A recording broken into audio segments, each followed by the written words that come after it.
Hey guys, it is me once again for this new month of July. Obviously, July 4th just happened. I have been away doing my own firecracker stuff and whatever you might call that. But I am back, and my camera is a little askewed. It's what happens when you let your kids on your computer all the time. But nonetheless, here are the games for July at Humble Bundle. Again, not affiliated. They don't even know who I am. I just like the service and giving them free press. First up, we're going to have The Outer Worlds. Of course, this game is been a high on my list to get since it first came out. It was supposed to be like Fallout meets Firefly from the original developers. I just never really picked it up because I had a whole bunch of other stuff on my plate. But hey, you know what? It's still a $60 game with some really interesting storytelling, really cool gameplay, and a pretty good world. If you haven't seen this game at all in its works, then I don't know what rock you've been under, but it is basically a first-person RPG set in space.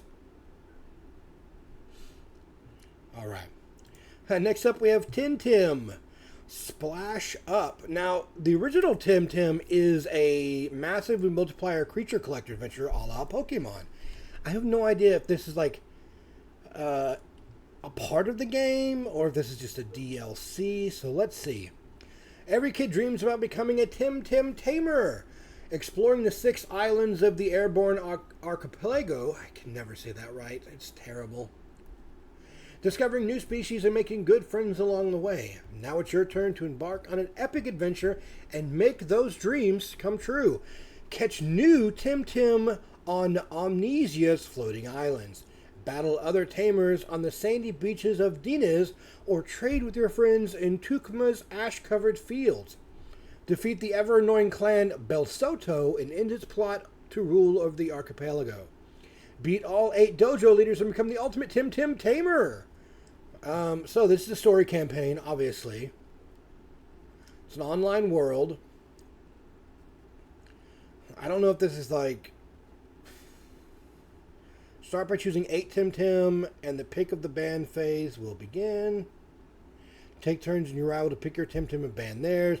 When all decisions are made and turns are ended, you'll end up with a squad of 5 Tim and the battle begins, obviously. Co-op adventure, you can play with other people. It's an online world, so every day's kind of moving and doing its thing. But it is basically kind of like Pokemon. But it's supposed to be like an online version of Pokemon. Now, I don't know if this is like a flat fee and then boom, you're done.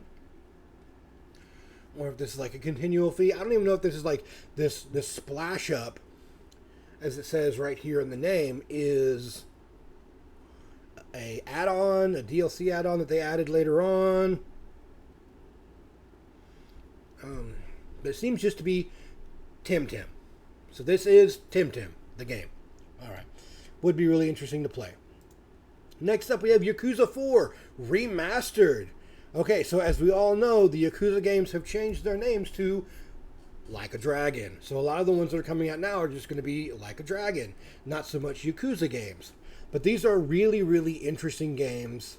There are no other games that can just top the Japanese aesthetic than these games, obviously. It's a third-person action brawler, RPG, adventure game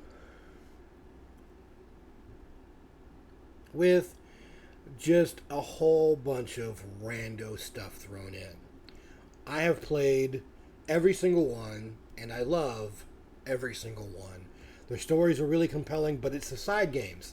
It's the side games that you really kind of have to get into. Because the side games are where you're going to have karaoke and mahjong and just all sorts of different games. Very interesting game to get into. Next up, we have Road Warden. Now, I have seen this. I don't think I put it on my wish list because this is a very much a text adventure RPG. at its kind of base. It does have some graphics to kind of get you flowing, but it really hasn't been on my radar too much.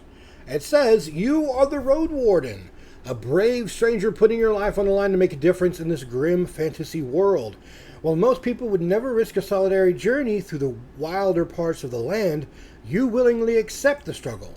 You guard travelers, connect isolated villages, support merchants, and repel attacking creatures, bandits, or even undead. Take the plunge. A powerful merchant guild has called on your services, sending you on a journey into the unknown plains of a mysterious peninsula, in the hopes to expand the guild's influence even further. Explore this world and gather as much information as possible to reveal the secrets surrounding the area. It's a dangerous task, but an equally respectable one. So yeah, Road Warden is an illustrated text-based RPG that uses isometric pixel art and combines mechanics borrowed from RPGs, visual novels, adventure games, and interactive fiction, such as inventory puzzles, dialogue choices, character abilities and progression, hit points, simple survival mechanics, or quests restricted by in-game time. So that would be really interesting to play. Very not graphics heavy, but should have a lot of dialogue and a lot of different things that you can kind of do. So I might play that for a little bit and see how that runs. Next up, we have Kraken Academy. I have seen this when it first came out. I don't think I really like, oh my god, this looks to be great. But it is sort of an RPG-ish, I guess. Says it's your first day at a new school and you already need to save the world from impending doom. Welcome to Kraken Academy. Kraken Academy is no ordinary high school. Ghosts fill the art department, cultists meet below the monkey bars, and now crocodiles are eating children. Join forces with a magical kraken to save the school and the world from the dastardly deeds of the traitor, a malevolent mastermind who could be anyone on campus grounds. While saving the world is definitely an important goal, there's a whole range of other activities to dive into. With the help of a magical amulet bestowed upon you by the Kraken, you can play with time to learn teachers and students' routines and explore every corner of the campus. Attend a costume party, become a detective, and help the school's janitor bring down a crime syndicate.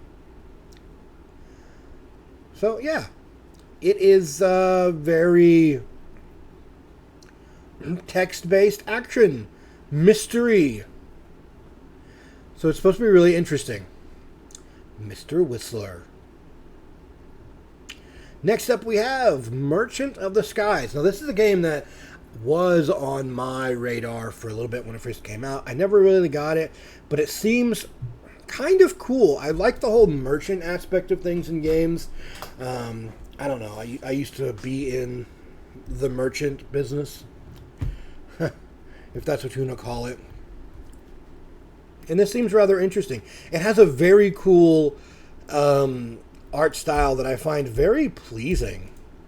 I don't know how in-depth the merchanteering is, but the sort of cast of characters that we see in some of these pictures really kind of brings the world to life. You can also build your own like flying ships on flying islands and stuff, and have your own marketplaces and stuff. This will be a really fun play, I think. Something that'll come home from work and really take the edge off.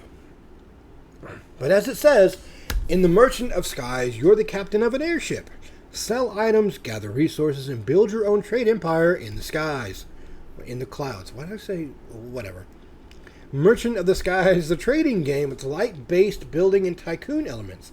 You start off as a captain of a small cloud ship and work your way towards establishing your own trade company. Merchant of the Skies is an experimental game. It does not have a distinct genre, but tries to capture the feeling of traveling the world and establishing your own company. That means we try to incorporate exploration, base building, trading, and some minor RPG elements into the game. So yeah, it's got a lot here that it can offer. It's a 6-hour campaign. Pretty, short and sweet. Next up, we have Ozymandias. So this is a 4X game. right off the bat, you can definitely tell where it's coming from. Says, at the dawn of history, Bronze Age kings built the first empires, strategized their rise to power in a uniquely streamlined 4X. Expand your borders, build cities and tactical locations, then raise armies to defend them. Each turn you receive opportunities but must choose only one. Complete the objective to earn the reward. Random victory conditions make every game different. Custom victory conditions support different styles of play. So yeah, this is your basically 4x game. It is, I don't know. I don't know much you can really say about it. It does have a single player and a multiplayer. If that's your type of game, then hey, you know what? Go for it. There are probably better games out there on the market, but this probably has its own sort of look and feel. Next up, we have Shotgun King, the final checkmate. This is a chess game where you play as just the king and he's got a shotgun.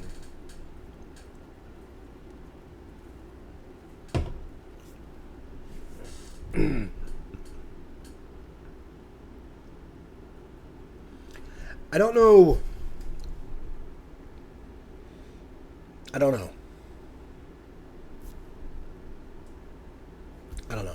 Alright. Chess. But all your army has gone over to the white side, leaving you with nothing but your royal shotgun and your wounded pride. Carried by your dark folly, you decide it's time to teach those white pieces to fear the Shotgun King.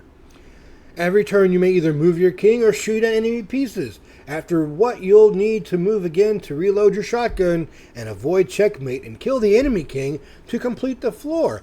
After each floor you may choose between two random combinations of one upgrade for you and one upgrade for the other side.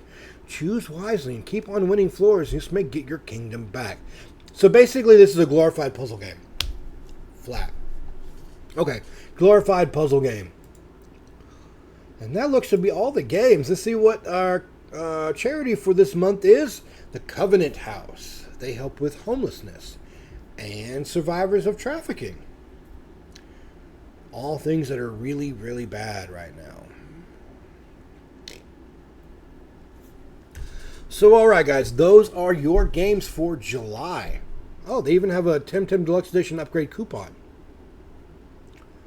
I don't know what that adds, but it definitely adds something. Tell me what games you'd like to play, tell me what games you'd like to see, and tell me how much you like the content that Humble's been putting together lately. But until next time, be kind to each other.